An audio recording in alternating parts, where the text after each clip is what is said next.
bahwa Amazing, memang iya kebakarannya sangat luas begitu ya, kemudian juga yang terbakar ini juga sangat banyak begitu, sehingga memang wajar ketika kita melihat kerugiannya luar biasa ya. Dan di satu sisi ini juga mungkin menjadi sebuah sorotan juga untuk industri perasuransian ya, mengingat ini rumah-rumah mewah begitu ya di Los Angeles dan mungkin juga sudah diasuransikan. Nah, tapi tanggapan dari Anda berkaitan dengan insiden ini seperti apa begitu untuk industri asuransi secara keseluruhan, sehingga akhirnya kita bisa memetik pelajaran begitu dari hal ini? Terima kasih. Pertama saya pikir ini pelajaran yang berharga ya buat kita semua di belahan dunia ini, khususnya juga di Indonesia ya. Karena kalau kita lihat estimasi lossnya cukup signifikan ya, 135 sampai 100 miliar US dollar ya. Tapi saya pikir hal ini juga menjadi pelajaran tadi saya sampaikan. Yang pertama bahwa ini mungkin juga disebabkan tanda kutip ya, memang kita ketahui bahwa anggaran khususnya terhadap aparat pemadam kebakaran itu di United States, di negara bagian California ini memang diturunkan signifikan ya.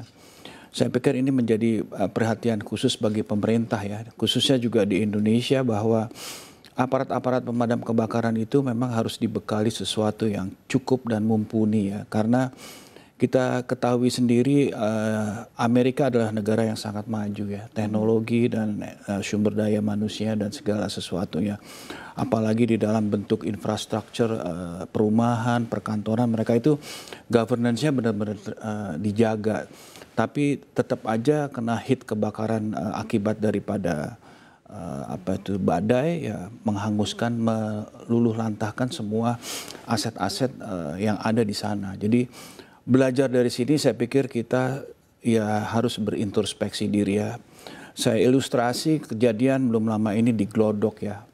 Di Glodok itu kalau kita lihat ya memang kejadiannya ya mengagetkan juga ya, tapi untuk memadamkan satu lokasi yang memang di remote area itu kita perlu waktu yang cukup lama. Jadi itu adalah lesson learn yang harus kita pelajari ya tentunya ke depannya, bagaimana di negeri ini, di Indonesia semuanya, aparat pemadam kebakaran semuanya dan pemerintah daerah maupun pemerintah pusat bisa tentunya menganggarkan yang cukup terhadap bahaya-bahaya bencana khususnya kebakaran. Oke, baik. Nah, kalau kita melihat case-nya ya, kalau di Amerika Serikat begitu, Los Angeles memang kerap dihadapi dengan resiko kebakaran begitu ya, bencana kebakaran, sehingga akhirnya perusahaan asuransi di sana memang cenderung menghindari titik-titik tersebut begitu ya. Nah, pertanyaannya ketika kita melihat case-nya di Indonesia, mungkin kalau di Indonesia cukup beragam ya, selain kebakaran ada juga hal lain seperti misalnya bencana alam, banjir, ini lebih sering begitu ya kita alami begitu. Nah,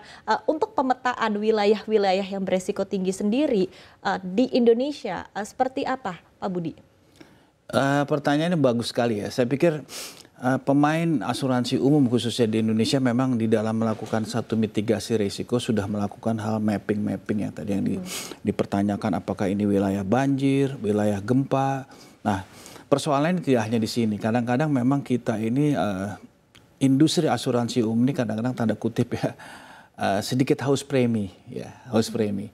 Karena house premi karena memang kita tentunya didorong untuk mencapai pertumbuhan. Namun demikian ada hal-hal yang menarik di sini bahwa perusahaan asuransi tidak berdiri sendiri. Ada pihak reasuransi, ada pihak retrosesi. Ini yang mungkin juga kita harus jaga semua keseimbangan ini agar misalnya loss di depan juga tidak mengakibatkan di loss di reasuransi maupun di retrosesinya. Nah, ini menjadi PR kita bersama, belajar dari kejadian yang tadi disampaikan. Gitu. Oke, baik. Nah, berkaitan dengan penyusunan resiko-resiko begitu ya yang dapat diproteksi perusahaan asuransi umum begitu, ketika kita melihat mungkin secara best practice-nya yang dilakukan di Indonesia dengan kita compare dengan negara-negara lain seperti apa?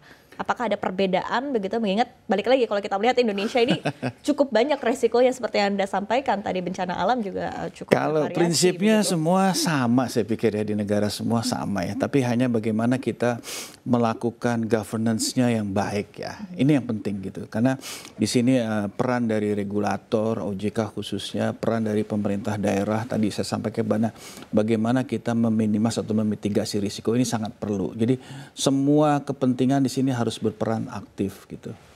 Oke, baik, harus berperan aktif. Tadi evaluasi mungkin tadi dari best practice ya di Indonesia seperti apa? Hal apa yang perlu dievaluasi Pak Budi? Saya pikir yang pertama jelas tadi saya sampaikan ya, bahwa kita tahulah di Sudirman banyak sekali gedung-gedung tinggi. Apakah kemampuan alat-alat pemadam kebakaran yang ada sudah memadai?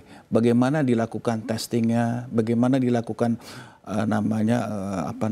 latihan-latihan yang berkala? Nah ini kan juga penting. Nah ini yang memang tadi saya sampaikan tidak bisa serta-merta diserahkan ke perusahaan asuransi atau regel, tapi semua pemangku kepentingan harus terlibat. Gitu. Oke, baik. Nah, berkaitan juga begitu dengan tadi ya evaluasi dari AUI terhadap tren klaim di industri asuransi umum begitu. Apakah memang 100% klaim dari proteksi asuransi ini bisa dilakukan begitu atau justru memang ada sebagian klaim yang masih diasuransikan juga kepada reasuransi di luar negeri?